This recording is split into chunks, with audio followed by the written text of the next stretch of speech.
I started with just a $3,000 investment and zero experience, and still built a multi-million-dollar real estate portfolio. In this video, I'm giving you the exact 3 steps that I followed. Stick around, because if I can do it, you can do it. Let's dive in. So most people think that they must be perfectly prepared before they ever buy their first real estate investment. And that's exactly why they never actually get started. But I took a different approach. I started out with massive imperfect action. And that's something that I talk about in a lot of my videos, is taking action. Sure, I watched a ton of YouTube videos, which, by the way, if you haven't already, be sure to subscribe to this channel and click the notifications button. I read all the books. I did all the things that you would do in order to get educated. But one of the things I made sure of is that I did not stay in that learning loop that we so often get caught up in. I immediately started taking action. Now, my first deal was rough. It was actually a train wreck. It was supposed to be a fix and flip, but after going substantially over budget, having a ton of just chaotic things happen during the renovation, instead of becoming a flip, it actually became my first rental property. I ended up using a really popular method known as the BRRRR strategy, and that was, once I got it fixed up and finished everything, I got a tenant in there that I rented it out to. I went to the bank, I refinanced, did a cash out refinance, got all my capital back, and then kept that, like I said, as a rental, and was able to utilize that money that I got back out of that deal to put into my next deal. Now, I still own that rental to this very day, and it cash flows beautifully each month. So moral of the story is, the best way to learn how to invest in real estate is not necessarily watching 100 videos and taking no action. It's getting educated, taking action, and putting your money on the line. Because when your money's on the line, your attention is going to be on the line, and you're going to learn a lot faster. You would definitely have some hiccups along the way, but even still, when you put your money out there and you invest, that is the action that you need to take to get serious and get started, and you're going to learn a whole lot faster. The second step that I used to scale fast: creative financing. That very first deal only cost me $3,000 out of pocket for the down payment. That's it. Literally $3,000 was all it took to put a down payment down for that first deal. That gave me the confidence to negotiate more offers and get better deals. I studied seller financing, subject to, lease options, everything you can possibly imagine in the whole creative financing world. Now, if you're not great at negotiating, or you don't really know a lot about creative financing, now is the time to start. You definitely want to be able to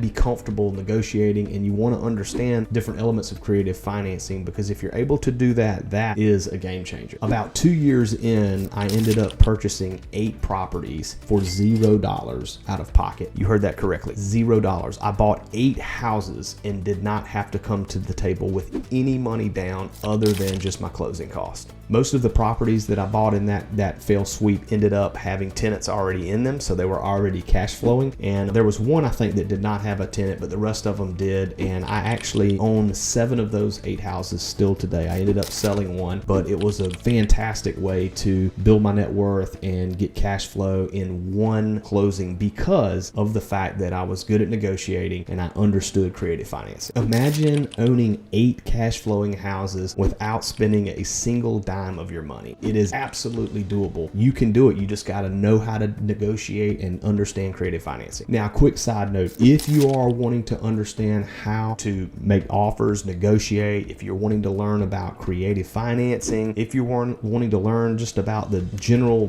X's and O's of real estate investing, I would encourage you, be sure to check out our private community. I'll put a link in the description below. It is a way you can definitely step your game up and take action. I put a lot of valuable content on this YouTube channel. I'm posting every single week, so be sure you subscribe and click the notifications button on the YouTube channel. But also take a look at that private community. If you really want to level your game up, you can certainly do that in that private community. We have a lot of mentorship and a lot of wonderful opportunities. But I just wanted to say that just so you are aware of it. Now let's get back to the video. Now, the third step that helped me build a multi-million-dollar portfolio was I reinvested everything I made back into my real estate investment business. Now, it's super easy to make $20,000, $30,000, $50,000 on a fix and flip and think it's time to celebrate and go buy the fancy watches and cars and all of that stuff. But I was playing the long game. I put every dollar that I was making back into my real estate investment business, and that allowed me to scale at a very, very rapid pace. It helped me build momentum, grow my portfolio, and really set me up on a track to building wealth. Now, I gotta admit something. It was a double-edged sword, and I need to be clear. Being able to do that, I had multiple businesses going that I own, and so I was able to really do that and put everything back into my real estate investment business. But the double-edged sword about it is, if you don't have other income coming in, it's very difficult, if not impossible, to do that. Even if you do have other income, it's a recipe for burnout. If you're not paying yourself anything from your real estate investing, after a while you start to just sort of get burned out because you don't really see the fruits of your labor as far as in your life. And so that's one thing that I would recommend, is maybe not necessarily do it the way that I did. I would say take some of that money, a percentage of it, not a lot, but a percentage of it, and pay yourself, if you're going to reinvest back in your real estate business, pay yourself a percentage of that money. Now, if you do have a really great job, or you have a way that you don't have to take the money, it's certainly okay to do that for a period of time so that you can kind of get your business on the fast track. But you want to be able to do it in a way to where you're not going to burn yourself out. So it sounds pretty simple, everything I've just explained. In theory, it is simple, but it ain't easy. Step one, I took massive imperfect action. I didn't wait to feel ready. I moved fast, I made mistakes, and I learned quicker than most. Step two, I mastered creative financing. This allowed me to buy deals with little to no money out of pocket. Step three, I reinvested my profits. This built momentum and multiplied my results. These three steps turned $3,000 into a multi-million-dollar real estate portfolio. Here's the truth. You don't need to be rich to build wealth in real estate. You don't need to be a genius. You just need the right mindset and the right game plan. So if you're serious about building wealth in real estate, make sure